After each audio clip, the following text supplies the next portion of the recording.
Today we're going to make caramel apples, and in order to do that you want to pick out some apples. There's lots of varieties. Granny Smith are more the crunchy and kind of tart sort of apples. Golden Delicious are more sweet. You can use red apples like Red Delicious or Gala or Brayburn that are kind of a mixture of the gold and the red. But these are going to be covered in caramel, so you're not really going to see the color. Choosing your apples is mostly about whatever apples you like to eat. So keep in mind that you're going to be dipping them in caramel, which is sweet. So ones that you might not normally like maybe a Granny Smith is too tart for you, might actually be really good with caramel. So you want to get these washed, get them good and clean, and then you're going to twist off the little stems.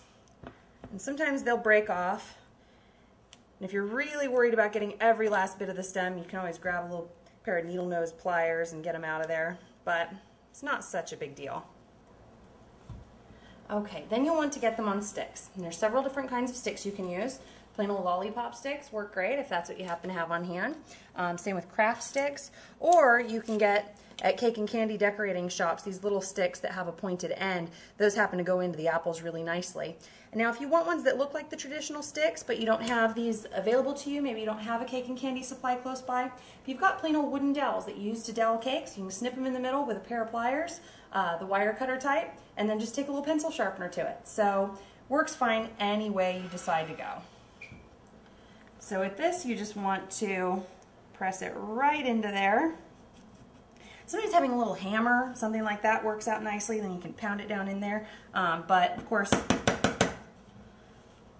I don't happen to have one of those right now. So I'm just going to push it in by hand.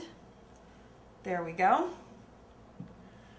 And you'll want your apple standing straight up when you put the stick in. Biggest reason for that is that if you're holding it and trying to push this in straight, that'll be fine. But if your apple isn't totally flat on the bottom, then when it sits on its side, you may have something like this that's going to be more of a kind of leaning tower. So I find it's handy just to set the apple down the way that you want it to go on its flat side and then work the stick in. That way your sticks stand up nice and tall once you've got them skewered. And with these it's the same thing. I find the lollipop sticks are a little more difficult to get in because they tend to bend, but if you work it in there carefully, little bit by bit. And these are 6-inch lollipop sticks in case that makes a difference to you.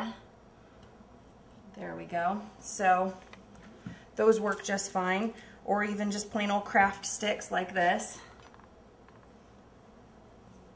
Those slide in pretty easily without a whole lot of force. So really, whichever one you use just depends on your own personal preference. Now the simplest way to make caramel apples is with commercial caramels. These are just regular ones that come in cellophane wrap, and we've already unwrapped them. You'll need about 50 of them, which works out to a 14-ounce package that you can buy at the store. So you want to take these and you can either melt them on the stove over a low to medium heat or in the microwave. So we're going to speed it up today and do it in the microwave.